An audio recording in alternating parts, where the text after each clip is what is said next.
I feel like as it's smaller, it's okay. Yeah. This one. Oh, you can share your screen? That's fun. My jammies still. It's fine. Who's here? We're live. That was so easy. That was so easy. Wow. TikTok. You should take some lessons. Hi. Good morning. Good morning. Oh, I got my second piece of caffeination. Wait, I'm on my first. Oh. Crispy. Hello. It's gonna be a good morning. It's gonna be a great morning. Oh, we got a like too. Stop it. Actually, don't. Keep going. Also, let us know in the comments if the sound is okay. And if there's like a lag or anything, because this is our first YouTube live. Yes. What an honor to be part of. I was like, someone's waiting in the live. Hello. Oh, Jansen. Okay, cool. Yeah, got it. Right. Lens.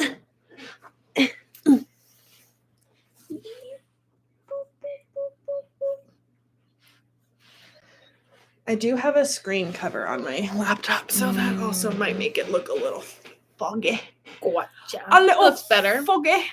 Hello, You friends. can see the blue reflection of my glasses. Oh, perfect. Yeah, this is our first, your very first My YouTube first live. live of Ever. anything. And yeah, first YouTube live. Yeah. And excited to chit chat about books and stuff. So Hi, Kaitlyn. yeah, Yeah, you powered through and finished the book this week. I did. I had like half the book to go this week, about 60% to get through. So. And did you feel like the last half was a lot easier to like get Yes. through? Yes. Yeah. The first half, I was like, this, everyone says they love it. Where is it? I'm not seeing it. But yeah, after like 50%, it just starts to pick up more things, more wild things start happening. And I'm like, I need to keep going. I need to keep reading. Yeah. Because it's I worth need it. to know what's going to happen next. It's worth it. So, yeah. Well, I'm glad you finished. I forgot to bring my physical book because I was wondering if you got them. I totally forgot. Because I bookmarked a couple of different places that Halsey and I talked about, but I remember enough and I booked more in here. Oh, I was reading Jane Eyre last night. Oh. When I can't sleep, I read Jane Eyre. I don't know why.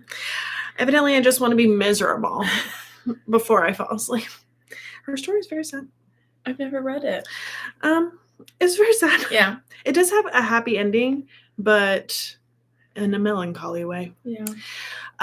Well, good morning. We are here to talk about A Court of Thorns and Roses, the first of the Sarah J. Maas. Did you know the series is called A Court of Thorns and Roses?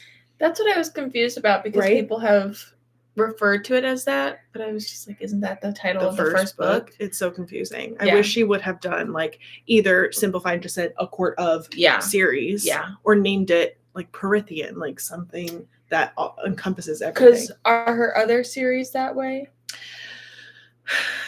Throne of Glass is a series, and then they all have subtitles, except the first book is called Throne of Glass. Oh. Annoying. Crescent City is the Crescent City series. Yeah. But all the books are House of something. So I think like the first one's House of Flame and Shadow. Don't remember. Couldn't remember. We'll look it up later. Googles. Yeah. It's free. Yeah. So I think she learned her lessons from her first two series because the Crescent City series is her newest. Gotcha. And I'm on the newest book. That series is like very dark, bloody, and more than this? More than that. She also wanted it to be like more sexually explicit and have lots of curse words because it's set in like a modern day faerie kingdom. Yeah. So there's like technology and more modern speaking, I guess. So yeah. Interesting. Very interesting. What's the time period that this is supposed to be set in? There really isn't a time. I think, well, now that I'm on the newest book of Crescent City, This is supposed to be set in like early 19th century, I think. Yeah. Because of the way the fashion is explained, Mhm. the way the houses are explained, and the way transportation is explained. True. In the human world. Yeah. Because isn't it all horse and carriage, essentially? Yeah, exactly. Yeah. Listen, I have a caffeination problem. It's the one thing that I indulge in. Leave me alone. And I'm looking for a sponsor, you know? We live off of C4, pretty much. Pretty much. I'm down to 1 case a week, though, that James and I share. Yeah. Oh, that's I feel good. like that's not that bad. And this case that you bought, we haven't touched. Except for me, and I've had 3 since I got here. Oopsie. That's okay. Okay, yes. So 19th century-ish, because there's also no guns. So it might be even earlier than that. Interesting. Yeah. And then the Throne of Glass series is supposed to be way older. Like we're talking only horseback riding. And then other creatures, dragon-esque creatures. Yeah. But give me your initial thoughts. Give me your initial thoughts on the first half. What were you thinking? Because you went into it with Bailey's thought process of this is a light retelling of Beauty and the Beast. Yes, and that I carried through for a long time because and so if something would happen in the book, for example, when she goes to capture the Azrael, what is it called? Surreal. I was like, it starts with an S. Yes. When she goes to capture that and then they're rushed by the other creatures, I was like, this is when she goes and it's like the wolves. Yes. And he has to come like, oh yeah. Oh, I didn't even think of that. Like save her from that. Even though she fought back a little bit more in the book than Belle did in obviously Beauty and the Beast. Yeah. And like I'm trying to think of like other things in the book that I was like, I kept picturing like, okay, where in Beauty and the Beast is this? Yeah, in that storyline. And like changed up enough so it's not the same. Exactly the same. But I was like, and then Alice is Mrs. Potts. Obviously. Yeah. His house is covered in roses. Yes. Which that's a little too on the nose for me. Yeah. Kinda.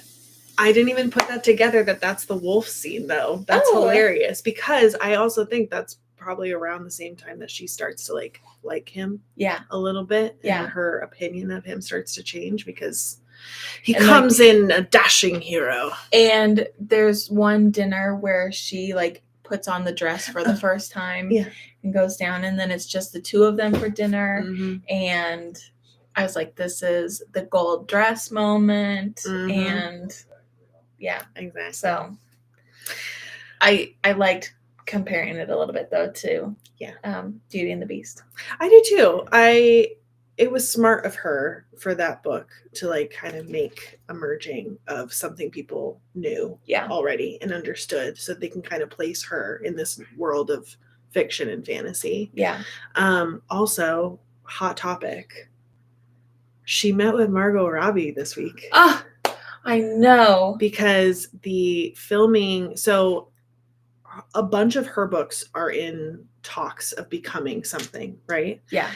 ACOTAR is the one that everyone wants first because it's the most, I feel like, beloved series, especially with the newest book that came out, The Court of Silver Flames. So, they met. Margot has been really public in the last year, especially during Barbie filming, that this would be her last role for a while. She doesn't want to act. She thinks people are sick of seeing her face on the screen, which is hilarious. No. Never could be sick of Margot Robbie. Pretty sure.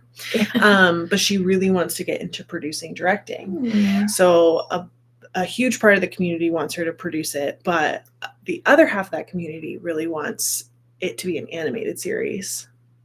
Interesting. Personally, I would like it to be an animated series. You would? Yeah, because I mean, when's the last time that you saw like a feminine forward animated, like spicy show or movie? Well, I don't watch animations. So. Exactly. You're like, couldn't be me. I think if they went live action and CGI, it would be Twilight all over again. And Twilight is what it is, but Twilight came out how many years ago? Yeah. But don't you think that like technology has improved so it wouldn't be as cringiness? Yes. However, I know how the series continues. Oh. I also I don't. I also don't know if any actor would be willing to put themselves into that position again, like the Twilight kids.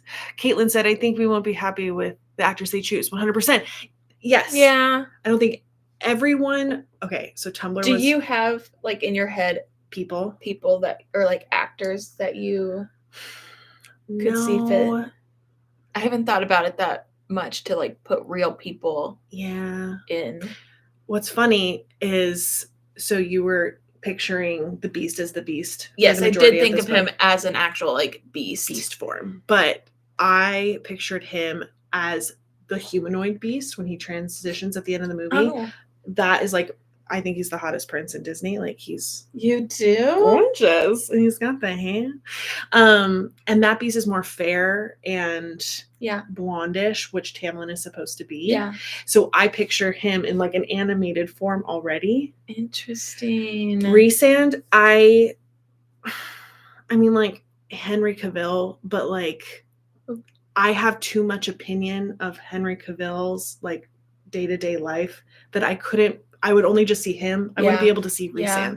I also feel like if it were him, he'd have to slim down a bit because I feel like Henry is more muscular, and in my mind, I imagined him to be more slender. That is so interesting because in ACOTAR, in the first book, he makes himself look like a certain kind of person, like very almost business-like. Like he is very, he tones down a lot of his magic and like who he really is until the second book. Yeah. Because in the second book, you get more background and more story about him. So maybe my opinion will change? It might change because he is supposed to be tan. Almost like Indian qualities. Okay. Indian male qualities. And he has wings, like massive, not angel wings or anything like that, like that. Yeah. And because of that part of his heritage, he's supposed to be big shouldered, broad, muscular, and kind of warrior-esque. But you don't see that in the first book because he's playing a role in the first book. Yeah. He is not who he seems to be. Interesting. No one can be Rhys. I can't see a person. Picture him being the hottest effing person ever. Like it would I would be into maybe full CGI and live action and not like an actor, I guess. I don't know. Yeah. I feel like they would need to do something very different for everyone to be on board. Yeah. You know? Hard to tell. Hard to know what's going to happen. But I'm so excited to see what comes of the Margot Robbie meetup. Me too. Because I'd like a visual. Yeah. Except the second half of the book seems a little gruesome. Are we allowed to talk about the second half? We can totally say, thoughts on the second half of the book. At what point, what scene were you like, oh, I'm into this. It's happening. I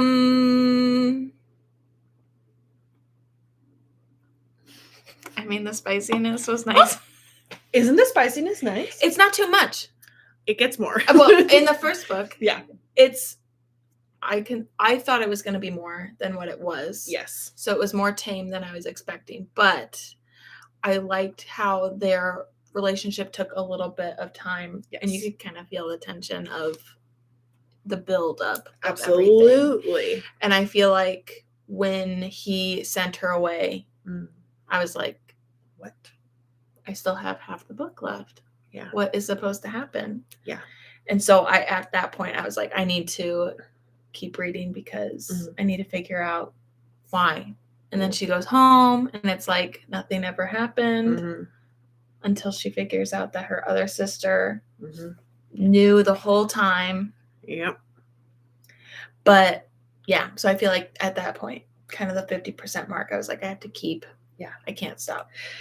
Did you, for the majority of the book, picture Reand as the Gaston character? A little bit, yeah. That makes sense. But more moody. Oh, so moody. Because Gaston is like so colorful and so gregarious. Yeah, and I pictured him as more dark and shadowy. Yeah. Shadowy. Very. Yeah. Very. Yeah. Did you have a moment where you started to like him? I don't know. And I was a little bit confused. And I tried really hard because you had posted some things on TikTok of like texts with you and Halsey. Oh, yeah. And I was like, I don't want to know like what they're talking about because I didn't want to be spoiled. Yeah. And he was just like, I'm still on the fence about him. Yeah. You should be by the end of this book. Questioning. No. Oh. Questioning, kind of on the fence, being like I feel like I'm glad that he came around, and I think he did do things to protect her with like not saying that the other girl that they brought was not actually her, and then like helping her heal and stuff like that. Yeah. But he also feels a little slimy because he still has himself as number one. Yeah. And it's what can I do to get myself ahead? Right. Calculated. Yeah. Always. And like feels self-serving. Yeah. Yeah. So I'm still 50-50 about him. You're on, I think, the majority of when people finish ACOTAR. Yeah. Before starting the second book. And the second book kicks off. I'm on chapter 2, middle of chapter 2. So you've met Ianthe. Yes. Sorry. She drives me crazy. She's like all up in everyone's business. Yeah. I'm not a fan. Yeah. But I feel like this book, and I feel like the second half of this book kind of solidified it a little bit more in my head. Mm-hmm. At least with the trials, I felt like it was kind of pulling from all of the bigger series that like made up our younger days. Yeah. Where it's like she's thrown into the pit, so then I'm like, okay, this is like Hunger Games. Absolutely. Kind of like I have to fight to the death. Yes. And then the cage one. Yeah, like I felt like there was like little touches of like Hunger Games, little touches of like Twilight, little touches of absolutely like, I don't want to say Harry Potter, but like the magic of whatever, but like all the she's pulling from a lot of different worlds that people have loved. Yes. I think she used that. So I don't know. You kind of have to your advantage, especially in the fantasy world. Yeah. I feel like it's very hard in fantasy reading or writing to pull something totally organic. Yeah. Yours and original. It's not happening these days. What were your thoughts during the trials about Tamlin and his behavior? I was upset. Mm-hmm. Because he doesn't pay her any attention, doesn't show any emotion. And I was like, why? Why? If you love her, shouldn't you? But then you find like it's still all for a reason. Yes, but I didn't really because I'm rereading these for the first time. Yeah. I didn't see a bunch of the stuff that I've seen now for obvious reasons. One of the ones that pissed me off the most was the first time around reading it when he sneaks to the back and kisses her on one of the like seductory nights, like the party nights that they're having under the mountain.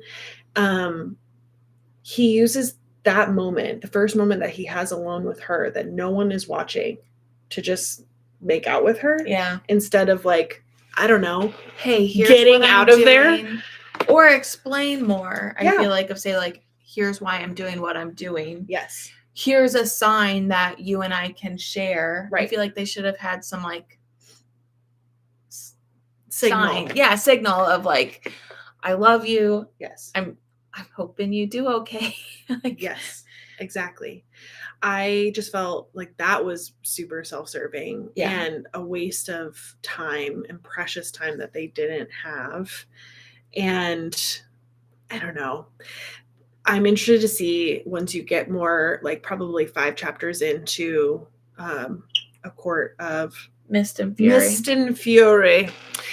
about how his behavior continues to develop, because I thought that his controllingness in the second book was only in the second book, because he becomes very like protective of her for obvious reasons. Yeah. I was like, oh, that only became Tamlin in Court of Mist and Fury.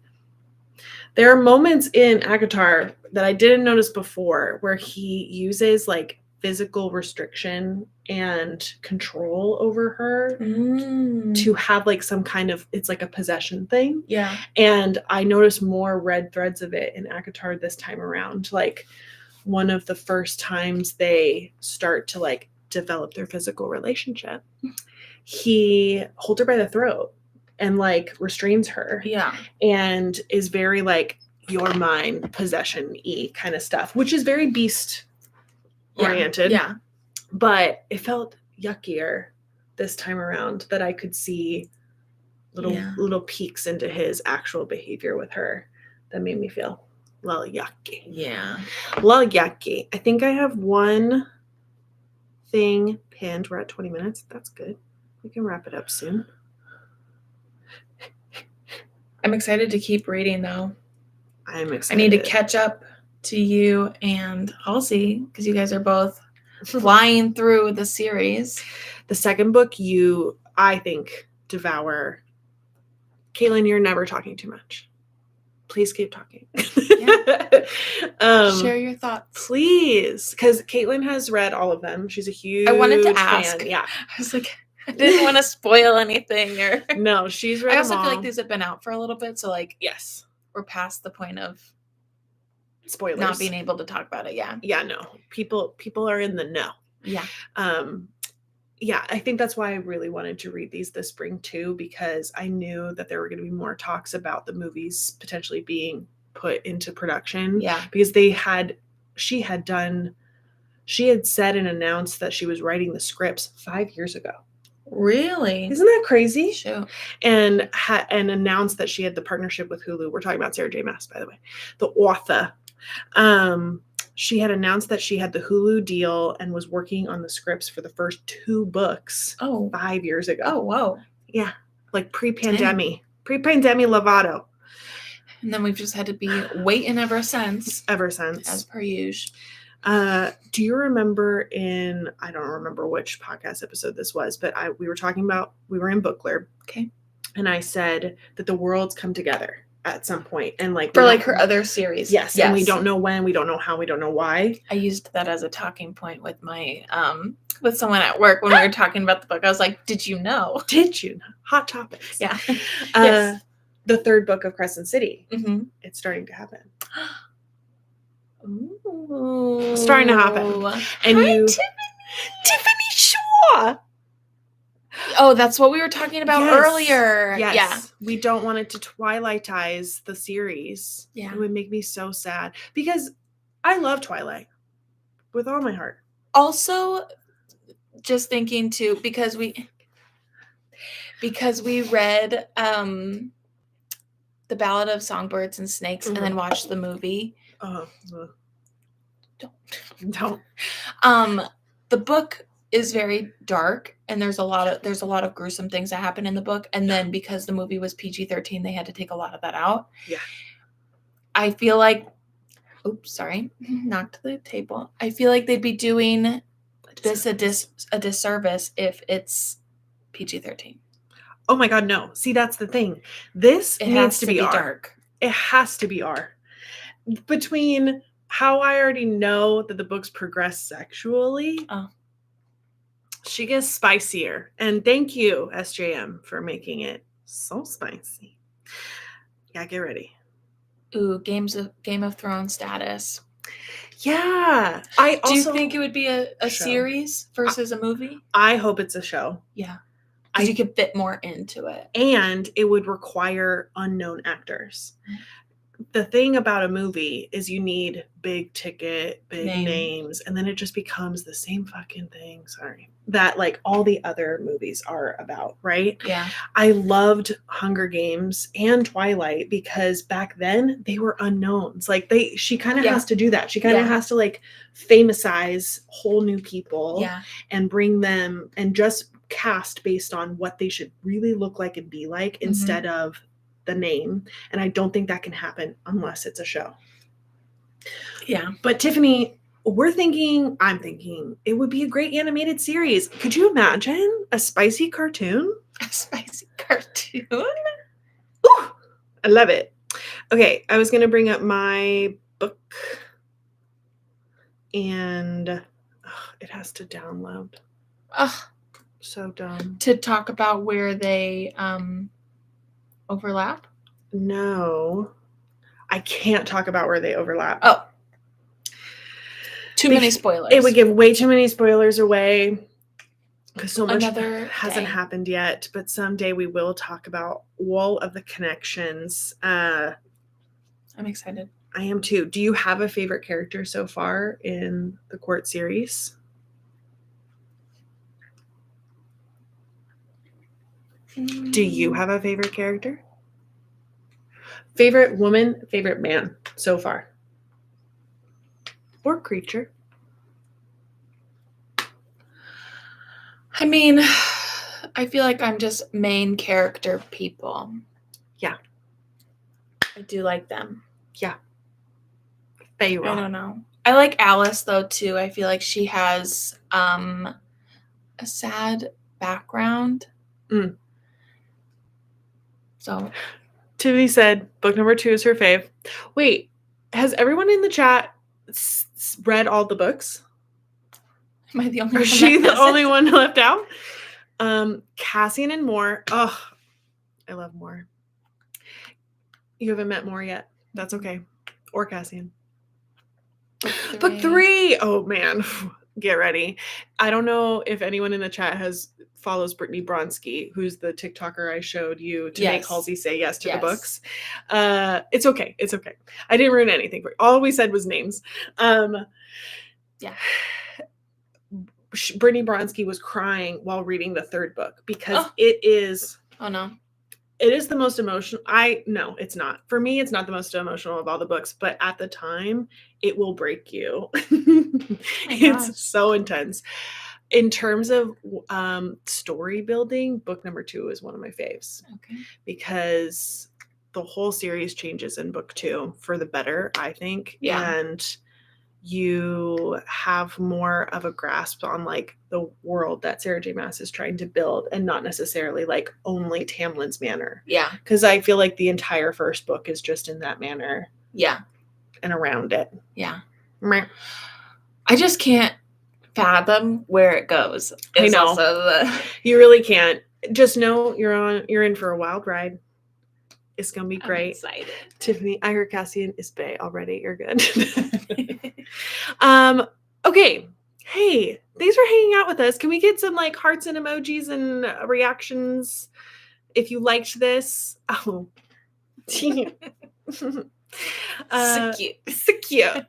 We are going to, thank you. We're going to try and do these most Saturday mornings, just depending on time and availability, and where we're at in our reading journeys. Kelli is on the 2nd book, Court of Mist and Fury. So if you're reading along with us, we hope that you can catch up. Or if you're rereading it, I highly recommend rereading the series if you haven't already. It's a fantastic, fun time because you know all the things. And you can see all in between the lines. So fun. Yeah. Thanks for joining me. Yeah, thanks for letting me. I don't know where I was going to go with that. Letting you. You're allowed. I was given permission, so. Oh, God. Well, you know what? At least this one worked out better than the TikTok live that we attempted to do. Also, you two have a wonderful weekend. Yes. Happy reading. And we'll see you on the TikToks, the Instagrams, and the YouTubes. Yeah. Like and subscribe. Bye. Bye.